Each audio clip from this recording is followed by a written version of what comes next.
I've been driving trucks long enough to know when something is worth worrying about and when it isn't. That night, I thought it was routine.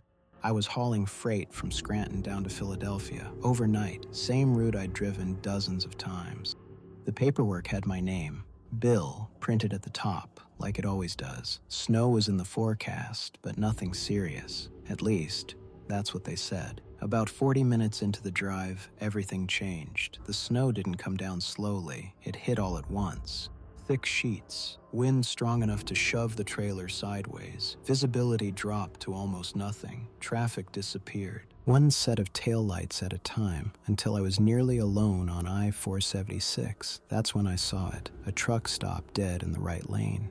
No hazard lights, no flares, just sitting there. I slowed way down. My heart was already pounding. In a blizzard, a stopped vehicle on the highway is a death sentence. I flipped on my hazards and eased around it. As I passed, I looked inside the cab. It was empty. Driver's door closed. No footprints in the snow. No sign anyone had gotten out. I told myself the driver must have walked away. That's what you're supposed to think. But then I noticed something else. The CB radio. Dead silent. No chatter, no warnings, no angry truckers complaining about the weather. Nothing. I tapped the mic. Still nothing. That's when the feeling hit me. The quiet wasn't normal. A mile later, I saw another vehicle. A pickup this time. Half on the shoulder, angled wrong, like it slid, and never recovered. No lights, no footprints. I didn't stop. I don't stop for that. Not at night. Not in a storm. Then the radio crackled. Just once, a voice came through. Low.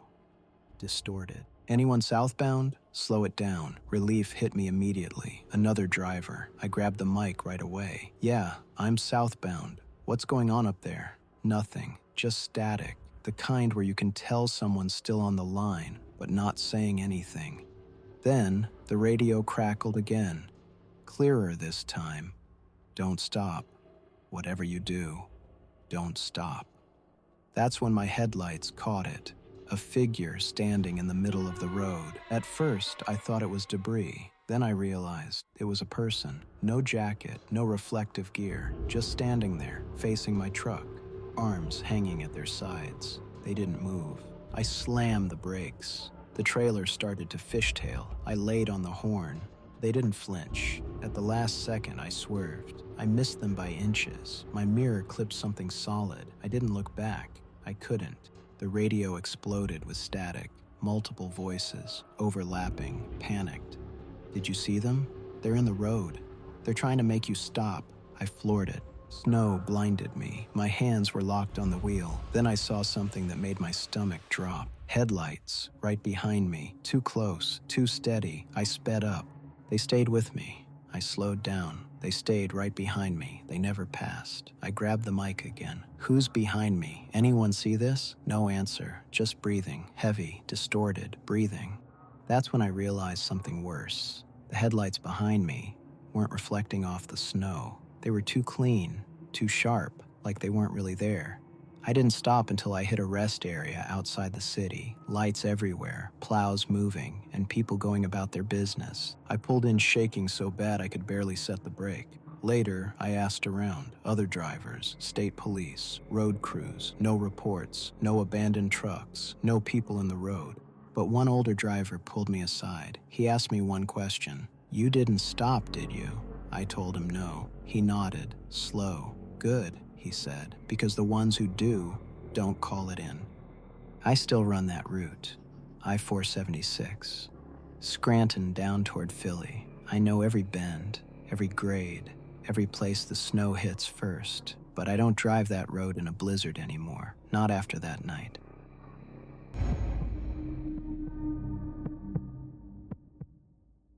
Lake-effect snow had been coming down for hours, not the quiet kind, the kind that erases the road and turns your headlights into a white wall.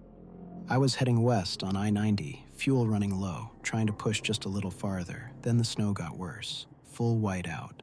That's when I saw the sign. Service area, 1 mile. It wasn't lit like the others, no digital board, just an old reflective sign, half buried in snow. I hesitated, but my fuel light was on, and I didn't feel like gambling another 20 miles in that weather, so I took the exit. The ramp hadn't been plowed. The truck slid before catching traction. The service road was completely empty. No cars, no plows, no fresh tracks. That should have been my first warning. The building lights were on, not bright, just on. I left the engine running and went inside. It was warm, too warm. The air smelled stale, like heat that had been running with no one around. No music, no vending machines humming, no TV noise, just silence, and the wind pressing against the walls. That's when I saw the sign taped to the counter. Service area closed, temporarily. The lights were on, the doors were unlocked, the heat was running. I hadn't forced my way in. I started backing toward the exit when I heard movement. Not behind me, above me. Heavy footsteps, slow, pacing. There was no second floor. I froze. The footsteps stopped directly overhead, like whoever it was knew I was listening. Then a voice came through the wall, low, calm, way too close. "You shouldn't be in here this late." I didn't answer. I pushed through the door and ran for my truck. As I climbed into the cab, I looked back. Someone was standing inside the building, just a dark shape behind the glass, perfectly still, watching me. I pulled out hard, tires spinning, and didn't slow down until I was back on the highway. 10 minutes later, my CB radio clicked on by itself. No static, just breathing. Then a distorted voice came through. Most drivers don't see the lights anymore. I shut the radio off and drove straight through until sunrise. The next day, I checked my route. That service area near Fonda, it had been closed for over a year. No staff, no power, no overnight access, but someone was inside, and whatever was keeping that place warm wasn't meant to be seen.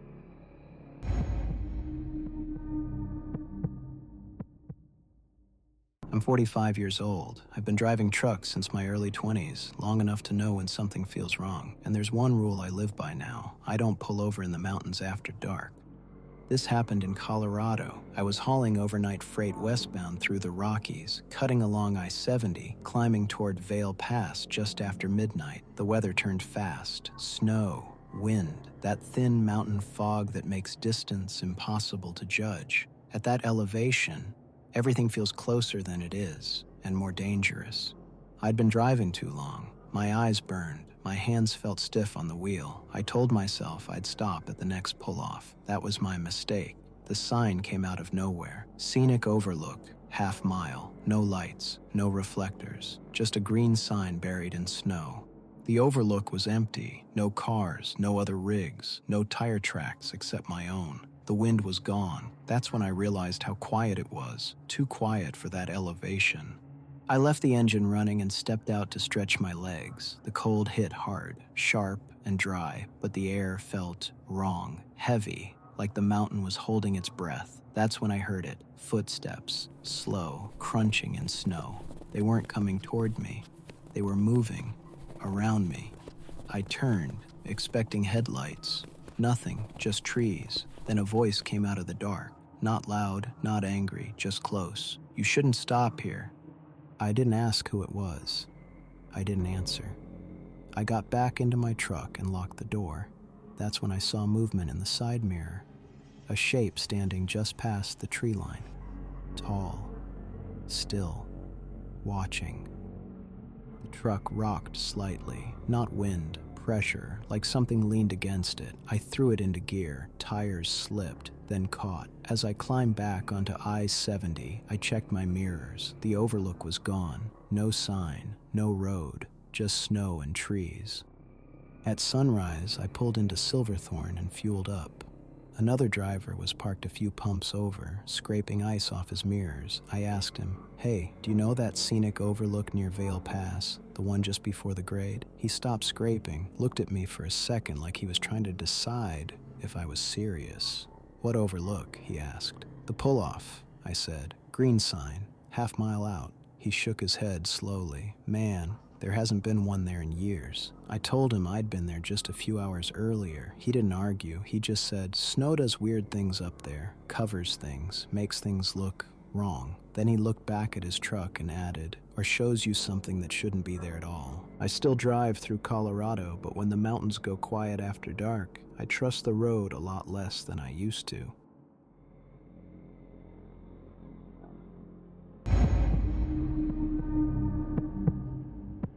I'm 48 years old. I've been driving a truck for over 20 years. Winters, nights, routes most people refuse to touch after dark. I've driven through hurricanes, wildfires, and whiteouts. This is the only time I ever thought I wasn't going to make it home.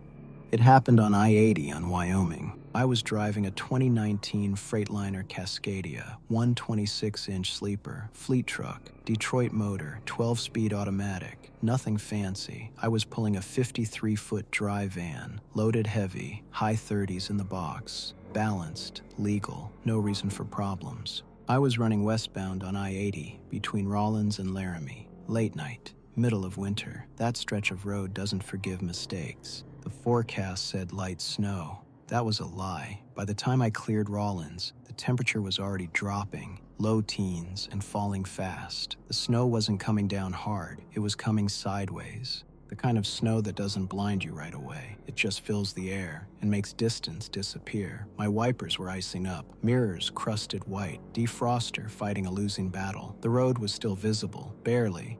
The wind didn't hit all at once. It nudged me first, a soft shove against the driver's side, just enough to make the steering wheel twitch, then another. The Cascadia felt solid, but the trailer started to feel light. Traffic had thinned out completely. No taillights ahead, no headlights behind, just snow, wind, and the low hum of the engine. That's when the quiet started to feel heavy. I reached up and grabbed the CB mic.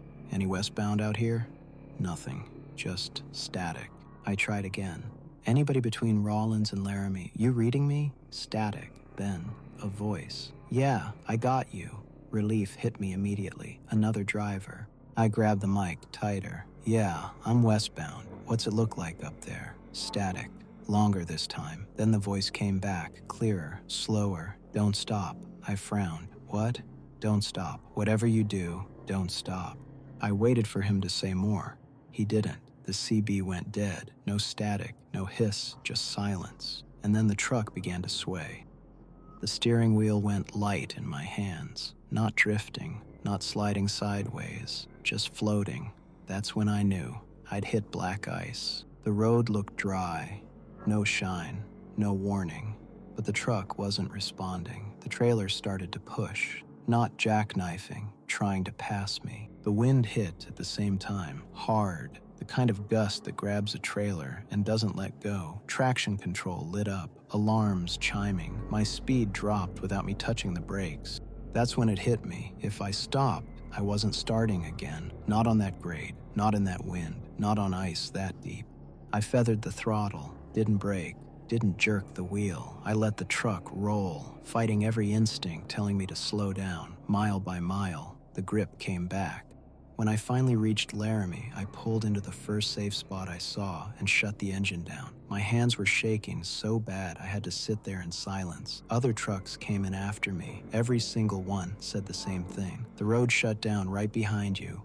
I don't know who warned me on that radio. I never heard his voice again, but I know this. If I had stopped when my instincts told me to, I'd still be sitting out there. Or worse, I still run I-80, just not at night, and never in a blizzard.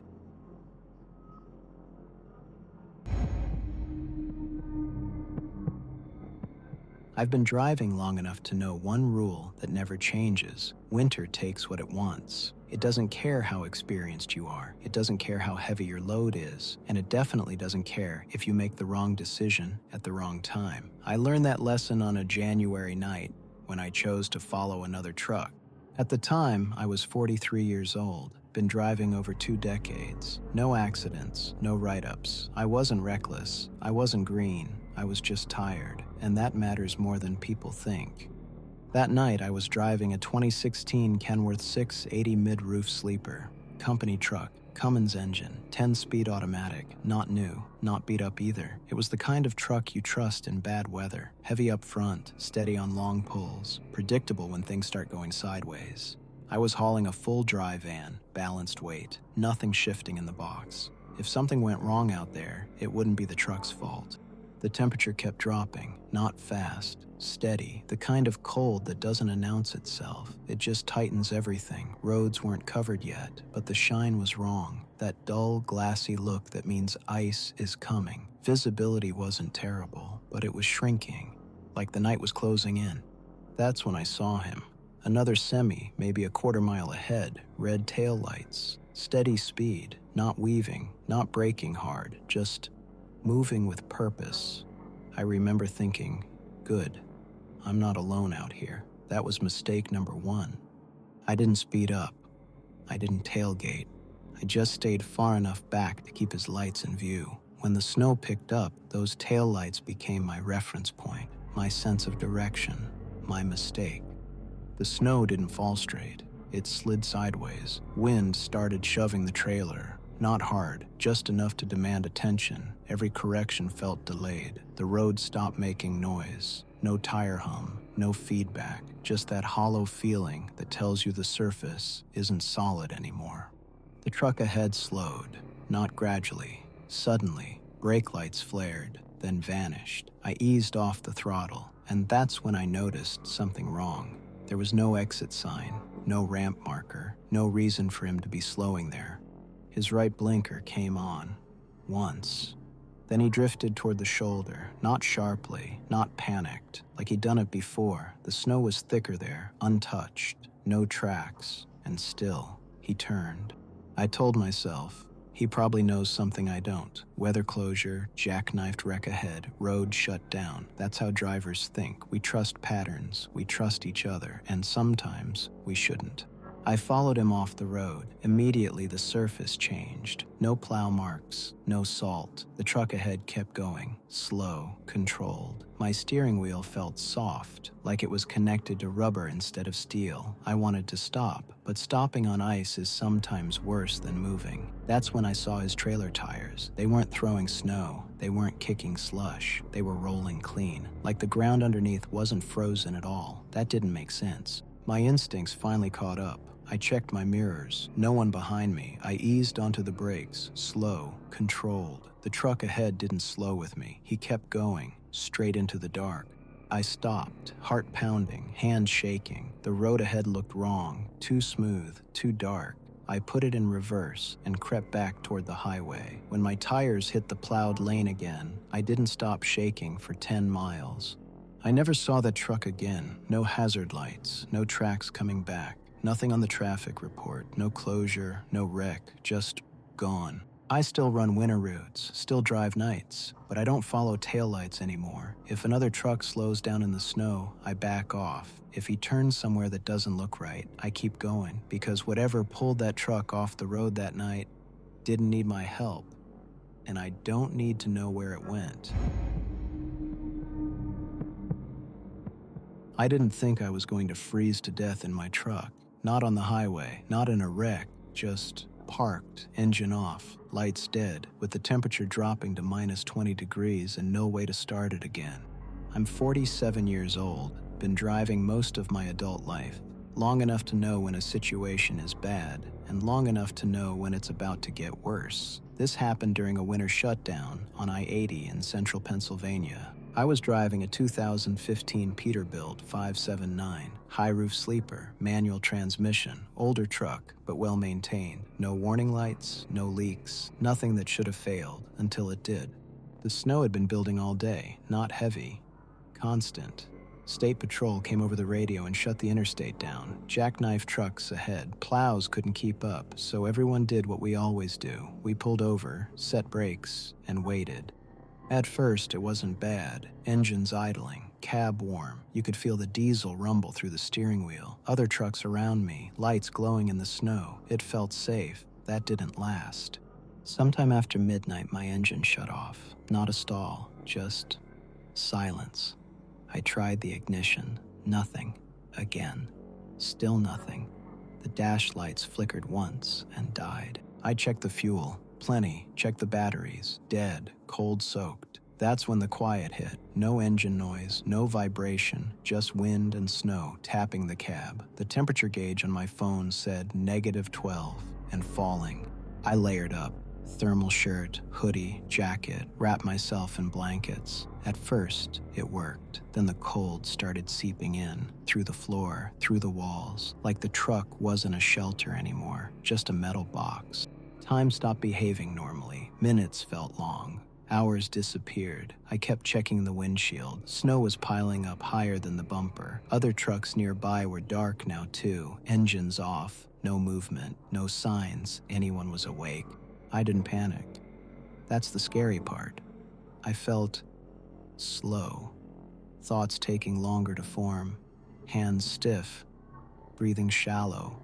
I knew the signs. Hypothermia doesn't scream, it whispers. That's when I heard a soft knock on my sleeper door. I froze, didn't move, didn't answer. A voice followed, muffled, someone asking if I was okay. I wanted to answer, but something felt wrong. I didn't open the door, didn't speak, just sat there. The knocking stopped. Footsteps crunched in the snow, then silence again. To this day, I don't know if that saved me or almost killed me. My hands stopped feeling like mine, face numb, thoughts drifting. I kept repeating my kids' names out loud just to stay awake. The cold felt heavier now, like it had weight. Sometime before sunrise, I saw lights, plows, state patrol. They jumped my batteries, got the engine running. The heat came back so fast it almost hurt, like my skin didn't know what to do with it. One of the troopers kept asking me questions, but I couldn't answer right away. My jaw was locked. My hands wouldn't stop shaking. They said I was lucky. I didn't feel lucky. Later that morning, after the road reopened, they told us what happened while we were shut down. Not everyone made it through the night. One driver, 2 trucks down from me, never restarted his engine. They found him still in the seat, seatbelt on, hands on the wheel, like he was waiting. What messed me up wasn't that he died. It was how quiet it was. No crash, no fire, no panic call on the radio, just a truck sitting there until the cold finished the job. That's when it hit me. You don't always get a warning. Out there, in the dark, in the snow, the cold doesn't rush you. It just waits until you stop moving. I'm 41 years old and I've been driving trucks for almost 20 years. Long enough to know that trucks make noises. They creak, they settle, they complain. And then there are sounds that do not belong to a truck at all. This happened last winter on a long, empty stretch of I-90 through eastern Wyoming. Whiteout conditions, wind strong enough to shove a loaded trailer sideways. Dispatch told everyone to pull off and wait, so I did. No truck stop, no rest area, just a wide shoulder, snow piling fast, and darkness on both sides of the road. I shut the engine down, locked the doors, and climbed into the 126-inch sleeper. I told myself I'd rest for an hour. When you park like that, the quiet feels heavy. No radios, no passing traffic, just wind pushing against steel. I laid back, eyes open, listening to the cab breathe. That's when I heard something outside. At first, I thought it was ice sliding off the trailer, a soft scrape, then another, slower this time, closer. It wasn't metal, it wasn't snow. It sounded controlled, like pressure being placed, then lifted. I sat up, heart thudding, listening harder than I ever had before. Whatever it was moved along the driver's side. Crunch, pause, crunch. The sound stopped directly beside my door. I didn't move. I didn't breathe. I told myself it had to be an animal, a deer, maybe a stray dog. That's what you tell yourself when you're alone and tired, because the other option is admitting you're not alone. Then the metal step creaked. That step only moves when weight is on it. One shift, then another. The cab rocked slightly, just enough for me to feel it. My body locked up. I didn't reach for the keys, didn't grab the flashlight. I was afraid that any sound I made would let it know I was awake and aware. The roof groaned next. Not a jump, not a thump. Something pulled itself up, slow and heavy, directly above me. The sound moved from the front of the cab, toward the sleeper. I stared at the ceiling panel inches from my face. Bolts, stains, fabric seams. Every small detail burned into my memory while something shifted its weight overhead, breathing, low, wet. Then came the scratching, Long lines dragged across the roof, not frantic, not aggressive, testing, like it was learning the shape of the truck. Minutes passed, or maybe longer. Time didn't behave normally. I counted my breaths, lost count, started again. The scratching stopped. No footsteps, no movement, just the wind again. I waited. 5 minutes, 10. I didn't trust the quiet. Quiet can lie. Eventually, I moved, slowly, carefully. I cracked the curtain and peered out the side window. Snow drifted across the ground like nothing had ever happened, except for one thing. Leading up to the truck were deep disturbances in the snow, not clear footprints, more like something had been dragged. There were no marks leading away. By morning, other drivers arrived. Engines fired up, road reopened. Nobody noticed anything wrong with my truck. Nobody looked at the roof. Later, when the snow melted, I saw the scratches, wide, uneven, too deep to be wind, too spaced out to be tools. I didn't take photos. I don't park alone on the shoulder anymore. Not in winter, not in silence, because whatever climbed onto my truck that night didn't want inside. It wanted to know if I was still there. When the road finally reopened, I didn't feel relieved. I felt watched. Every mile I drove, I kept glancing at the mirrors, half expecting to see something crouched on the roof. The trailer was clear. The cab was quiet, too quiet. I focused on the engine sound, that low diesel hum. I turned the radio off just to hear it better. As long as it was running, I told myself I was safe, as long as it didn't change. That night, I parked at a crowded stop. Bright lights, other drivers everywhere. Still, I didn't sleep. Every time the truck shifted in the wind, my body snapped awake, waiting, listening. Since that night, I don't sleep like I used to. I keep the curtain cracked. I keep the engine running longer than I should. I memorize the normal sounds so I'll know instantly when something is wrong. Truckers don't talk about things like this. You get laughed at, labeled tired, labeled crazy, so I didn't tell anyone, but I noticed something strange. Over the next few months, I heard similar stories. Always winter, always parked, always something on the truck. None of us described it the same way. We didn't need to. There was one detail we all shared. None of us ever saw it leave. No footsteps, no tracks going away, just signs it had been there. That's what stays with me. Whatever it was didn't run, didn't rush, didn't panic. It moved like time didn't matter to it. Sometimes now, when I park, I feel like I'm being tested, like something is waiting to see if I'll shut the engine off, if I'll get comfortable, if I'll forget. Once, months later, I heard the step creak again. Different state, different night. I didn't check. I started the truck and pulled out immediately. I never confirmed if it was real, and I don't want to, because confirmation means answers, and answers mean it can happen again. I still wonder why it climbed my truck. Why that night? Why me? The only thing I can think of is that I was alone enough, still enough.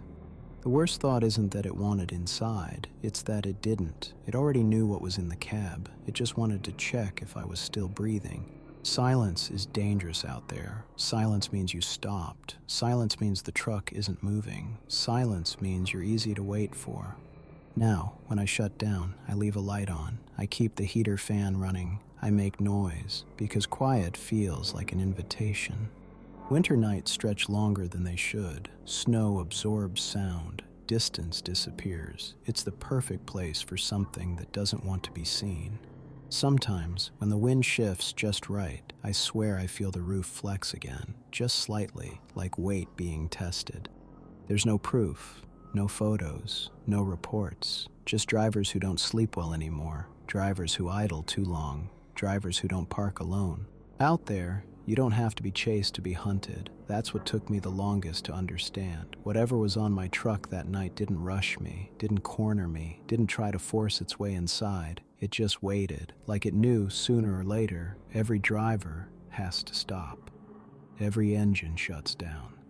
Every man gets tired. I still run nights. I still drive on icy conditions. But I don't rest the same way anymore. If the road is empty, if the snow is too quiet, if the radio cuts out for no reason, I don't wait. Because whatever climbed onto my cab that night wasn't desperate. It wasn't hungry. It was patient. And patience is a lot more dangerous than anything that chases you.